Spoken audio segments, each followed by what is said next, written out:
Very good morning बच्चों। आज आपको आपकी पाठ्य पुस्तक आरोह में से मैं कवितावली और लक्ष्मण मूर्छा और राम का विलाप यानी तुलसीदास का काव्य पढ़ाऊंगी। ठीक है, तो तुलसीदास, इससे पहले आपने 10th क्लास में भी तुलसीदास का काफ़ी सारा क्या कहते हैं विषय वस्तु समझ चुके हो, पढ़ चुके हो। किस तरह की उनकी भाषा है, किस तरह का उनका काव्य है, ये सब आप जान चुके हो।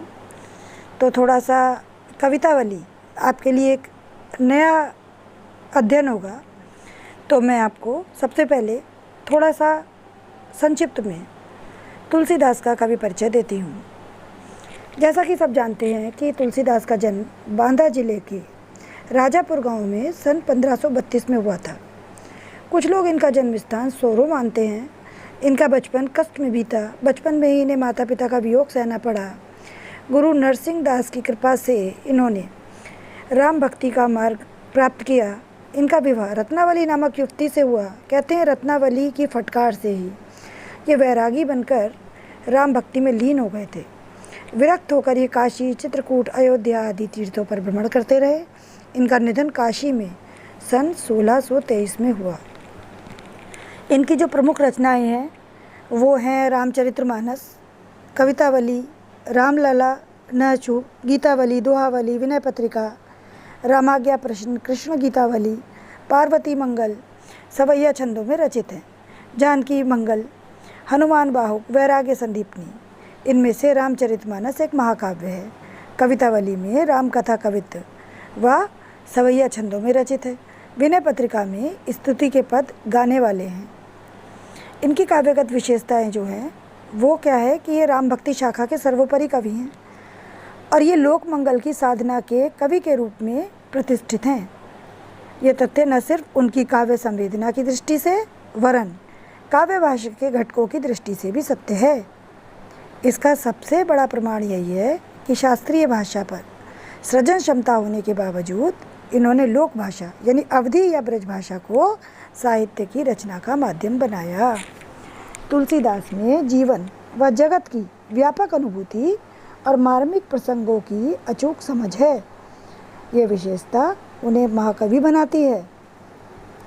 रामचरितमानस में प्रकृति व जीवन के विविध भावपूर्ण चित्र हैं, जिसके कारण ये हिंदी का अद्वितीय महाकाव्य बनकर उभरा है। इसकी लोकप्रियता का कारण लोक संवेदना तथा समाज की नैतिक बनावट की समझ है। इनके सीताराम ईश्वर की अपेक्षा तुलसी के देशकाल के आदर्शों के अनुरूप मानवीय धरातल पर पुनः सृष्ट चरित्र हैं। अब भाषा की अगर हम बात करें तो गोस्वामी तुलसीदास अपने समय में हिंदी क्षेत्र में प्रचलित सारे भावात्मक और काव्य भाषाई तत्वों का प्रतिनिधित्व करते हैं। उनमें भाव, विचार, काव्य रूप, छंद तथा काव्य भाषा की बहुल समृद्धि मिलती है। ये अवधी तथा ब्रज भाषा की संस्कृति कथाओं में सीताराम और राधा कृष्ण की कथाओं को साधिकार अपनी अभिव्यक्ति का माध्यम बनाते हैं। उपमा अलंकार के क्षेत्र में जो प्रयोग वैशिष्ट कालिदास की पहचान है, वही पहचान सांगरूप के क्षेत्र में तुलसीदास की है। इस तरह से आप पहले भी तुलसीदास के बारे में, तुलसीदास की महानता के बारे में आप ऐसे नहीं है कि आपको जानते नहीं हैं। ये बहुत महान कवि रहे हैं भक्तिकाल के। अब हम बात करते हैं कवितावली के उत्तरकांड से, जो आपको ये पद दिया गया है आपके इसमें पाठ्य पुस्तक में।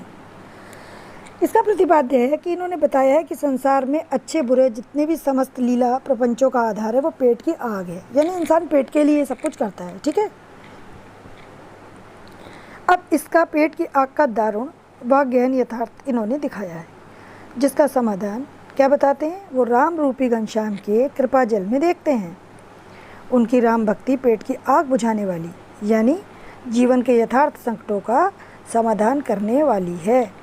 साथ ही जीवन ब्रह्म आध्यात्मिक मुक्ति देने वाली भी है। इसके सार स्वरूप हम बात कहें अगर तो कवित्व में कवि ने पेट की आग को सबसे बड़ा बताया है। मनुष्य सारे काम इसी आग को बुझाने के उद्देश्य से करते हैं, चाहे वे व्यापार, खेती, नौकरी, नाच गाना, चोरी, गुप्तचरी, सेवा, टहल, गुणगान, शिकार या जंगलों में घूमना हो।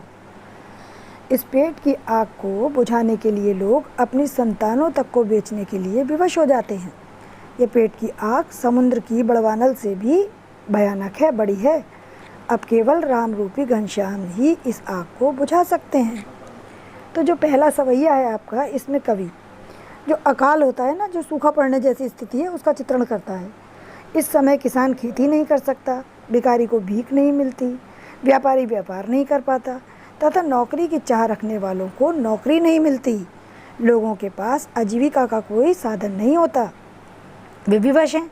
वेद पुराणों में कही और दुनिया की देखी बातों से अब यही प्रतीत होता है कि अब तो भगवान राम की कृपा से ही सकुशल होगी।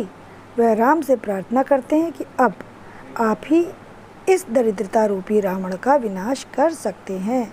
तो मैंने आपको इस पाठ का, इस सवैये का प्रतिपाद और सार बता दिया है। अब आप इसको पढ़ेंगे तो मैं आपको अगली वीडियो में एक एक लाइन करके इसका अर्थ समझाऊंगी।